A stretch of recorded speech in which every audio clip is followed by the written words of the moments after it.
To, laki, isa pa to. Pakita natin guys. Yan o. Uy, ito, may egg. Female, ito female. Ayan, may egg. So pakita natin to guys ha.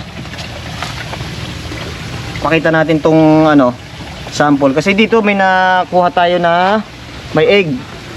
Check lang natin kung ano. Ah, grabe, ang dami. Ayan oh. Tingnan nyo guys oh, 1,000 ang laman halos. Oh. So hindi na natin bubulabugin guys, at napakita lang natin sa inyo. Balik na natin siya dito. Siguro ilagay na natin dito sa ano, pond. Lagay na natin dito para hindi na maabala. Even when you feel low, you can still go.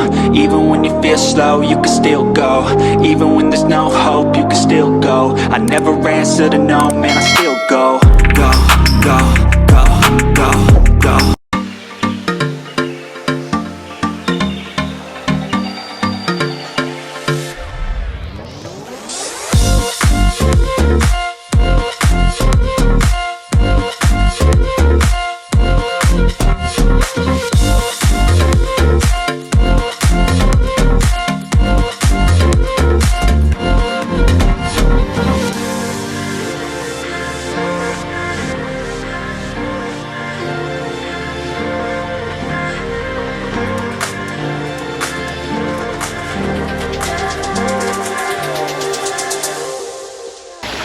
Yo, what's up? So magandang araw ulit sa inyo mga kapiskada. So for this video guys, marami sa ating nagtatanong regarding sa crayfish farming. At isa na rin ako sa madalas ina-update kung ano na nga ba yung status ng crayfish natin ngayon. Guys, nakikita nyo yung background sa likod. Ayan, ang dami nating pond. So nandito tayo ngayon guys sa isang area na kung saan exclusive lang. Papakita ko sa inyo kung ano yung mga laman na makikita nyo crayfish. Dahil nagulat ako.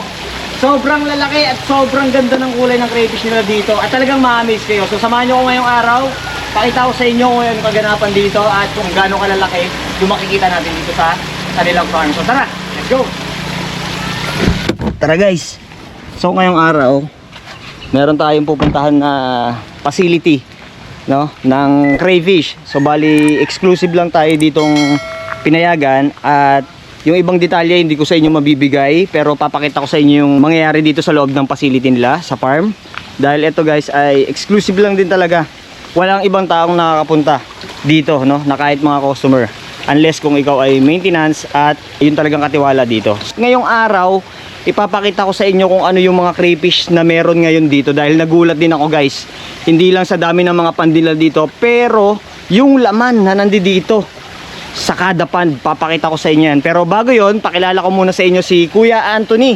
Ayan o, yung katiwala dito sa facility. Kuya, bati ko muna. Ayan. So samahan nyo ako ngayong araw guys at libutin natin to.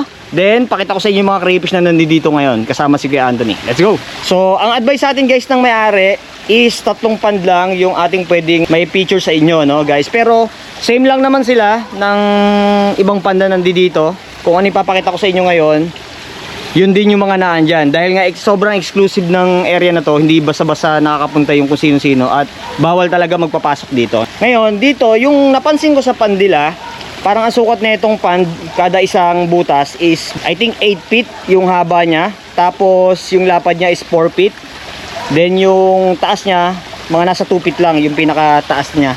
Tapos, yung tubig nila dito, parang nasa 10 inches lang yung lalim niya. Or 8 to 10 yung pinakalalim niya.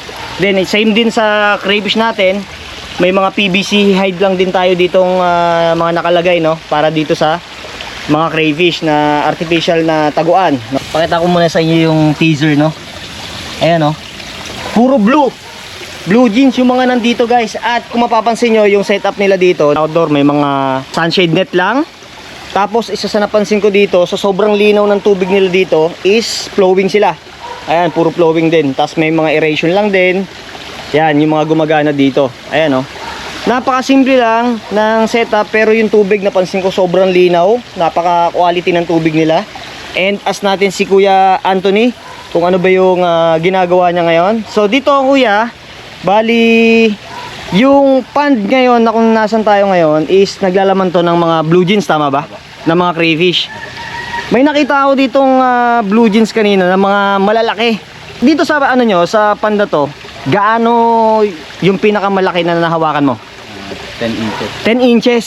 Na mamaya meron dito, papakita natin. Sa mga interested at planong mag-order, bumili ng mga blue jeans, pwede kayong mag-order sa akin directly. At yun nga, sabi ko nga sa inyo, tayo lang yung tao na pinagkatiwalaan ng may-ari para dito sa mga crayfish niya. So ayan, pakita natin ngayon yung mga crayfish na nandito. So Kuya Anthony, pwedeng pakita natin sa kanila yung sample. Manghuhuli si Kuya Anthony ngayon ng mga crayfish. Pero kanina, nakapanghuli na siya kanina. Grabe. Ang lalaki ng crayfish niya dito, guys. Ayan, oh.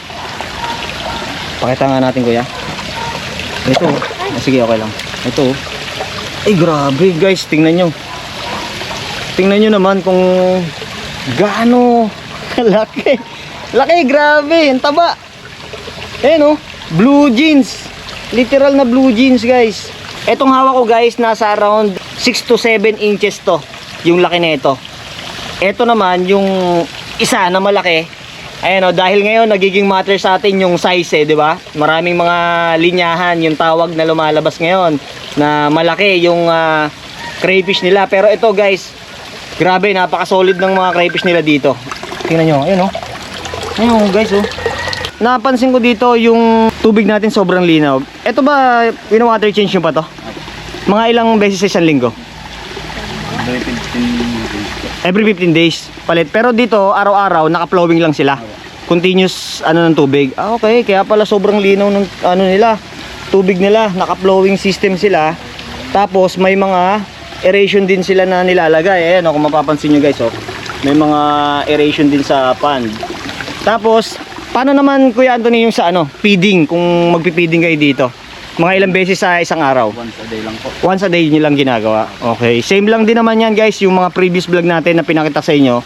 Kung paano din natin tinuturo yung tamang pag-aalaga sa crayfish. So once a week, water change, once a day feeding lang.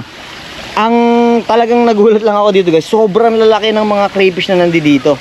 Ayan So ngayon, hayaan muna natin na kuhanin ni Kuya Anthony lahat ng mga sample dito. Tapos pakita ko sa inyo yung mga available na i-out natin sa market soon. Pakita natin yan. So guys, ito yung sinasabi ko sa inyo. Grabe. Ito yung nakuha ni Kuya Anthony. Dito pa lang sa unang pando. Ito. Ang laki. Grabe. Ang taba. Ayan Grabe. Ito Kuya, mga nasa ilang na yan? Ilang 10 inches. 10 inches pataas.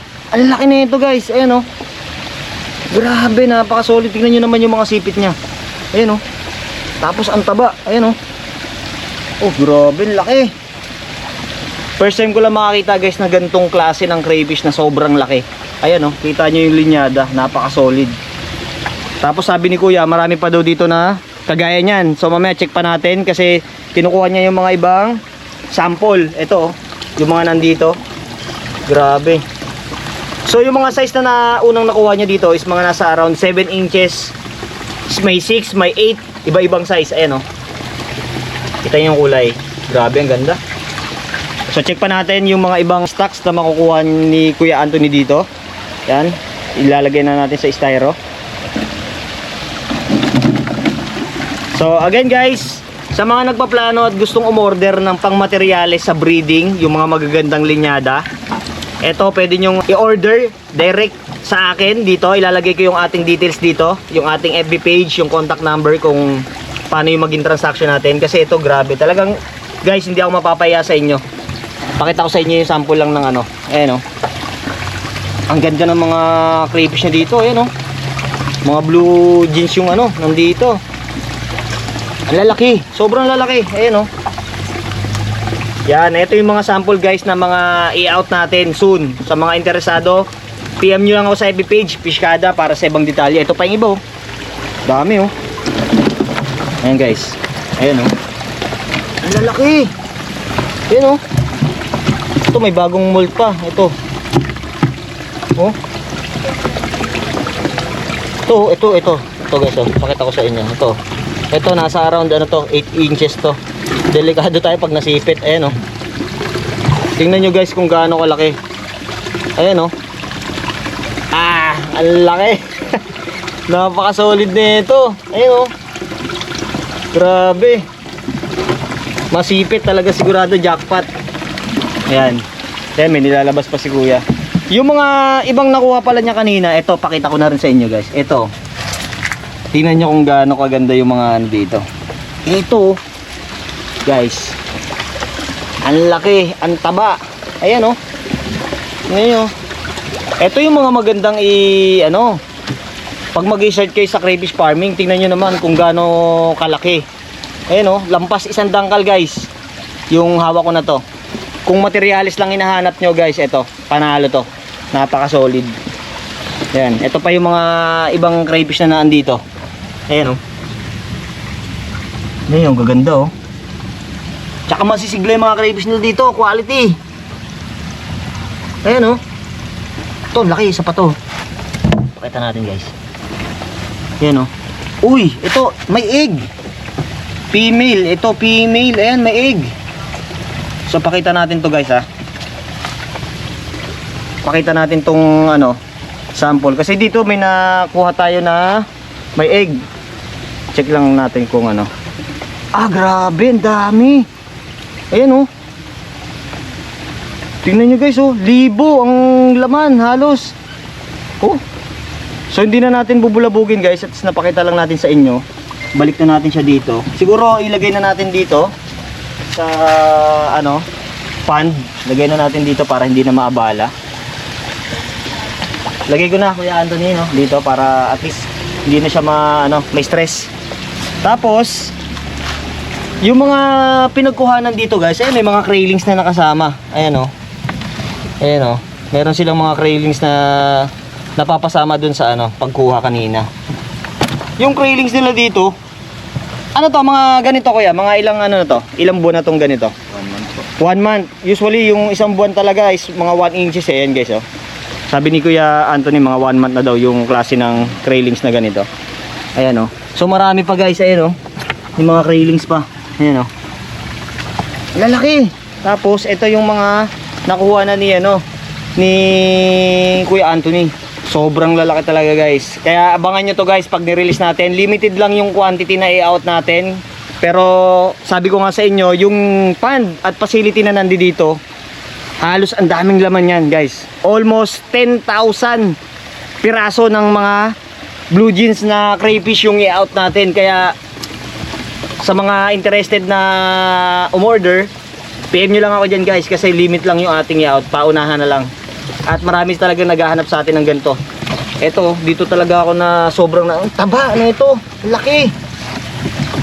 Yan oh. Tingnan nyo oh. Mukha lang maliit sa video guys, pero napakalaki niyan. Ayan oh, kung makikita nyo man sa actual. Grabe oh. Oh. Laki.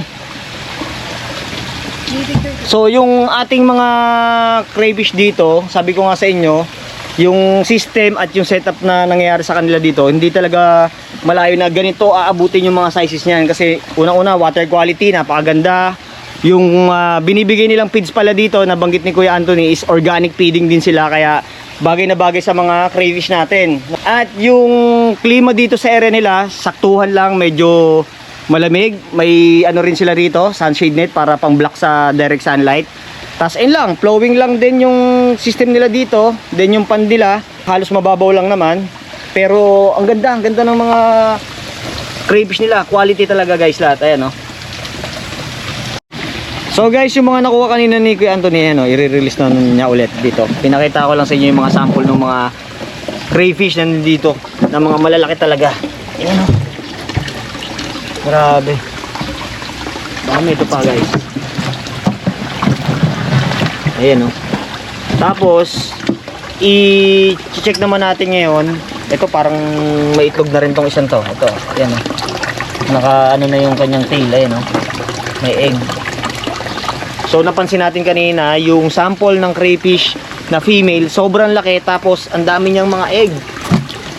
I think mga nasa 800 to 1,000 yung possible na dami nun, no? Ayan oh. Ayan yung mga kulay ng crayfish nila dito guys. Napaka solid oh. Yung pinaka-clue pa lang guys, tingnan nyo kung gaano kalaki. Sige nga Kuya, pakuha na itong sample nung na to. Check natin. Tapos meron parang isa oh. Ito, tingnan natin guys kasi oh, ang laki na ito. Sabi ko na, ayan oh, grabe. Ang laki. Parang halos kaparehas din nung naandun kanina. Grabe, ang laki. Oh, almost mga nasa 8 to 10 inches din or 10 inches na nga tong ano na to. So, ingat lang tayo, baka masipit tayo. Ito guys. Grabe, napaka-solid ng crayfish nila dito. Ayan oh. Saka talagang more on blue jeans yung mga naan dito sa tank. Ito pa oh, ang dami. Mga tansya mo kuya, mga ilang piraso ng ano, ng crayfish yung mga nandito. Itong isang pirasong pan pa lang to. May hundreds din yung nandito. Sobra pa. Oo, marami kasi guys, oh. Halos tingnan niyo, nandito lahat yung mga crayfish dito sa ano, PVC, tas ang lalaki. Ayan oh. Tingnan niyo naman kung gaano kalalaki yung crayfish na yan. Ito. Oh. Grabe. Ayan oh. So again guys, kung interested kayo, drop lang kayo ng message sa ating FB page, Fishkada, para sa ibang detalye. At ito yung mga sample na ma-avail nyo. Ayan o. Pero bigyan ko na kayo ng info yung pricing natin na ilalabas dito. Sabi ko nga sa inyo guys, ito yung the best na materyales kung kayo mag-start sa breeding, no? Kung gusto nyo pasukin yung crayfish farming, dahil ngayon is maganda yung timing ngayon kasi si Vipar nilalakad na halos sa Senado yung crayfish, no, para sa pagpapalaganap ng aquaculture sa atin, na maging alternative na additional, no, na pagkakitaan ng ating mga kababayan. Grabe oh. Solve na solve ka dito. Ayan, isa pa lang oh. Taba oh. Panalo. So again, pasalamat tayo kay Kuya Anthony at pinayagan tayo ulit na ma-features natin yung facility nila, especially ito, kung nakikita nyo yung mga panda nandito, na kung saan nandito yung mga quality na blue jeans na crayfish, at na i-features natin, napakita natin sa inyo. So abangan nyo ibang detalye guys na mangyayari sa video natin na to. And then sa mga interested, drop lang kayo ng message dito sa ating FB page, Fishkada, for more details. Alright, maraming salamat kaya Anthony. Ayan, thank you. So yun nga guys, sana nabigyan ko kayo ng panibagong update regarding sa crayfish farming. At kung mahilig ka sa mga fish keeping content, sa lahat ng pets na pwede nating alagaan, please like, share, and subscribe, at click mo na rin yung notification bell para maging updated ka sa mga bago nating uploads. Abangan nyo pa yung mga ibang vlog at video na ilalabas ko, lalo na ngayon. Grabe, sobrang lumalawak ngayon yung industry ng crayfish. Abangan nyo yan guys. At yun, sana na enjoy nyo yung video na to. Abangan nyo yung part 2 na ito guys, marami pa tayong gagawin. Let's go!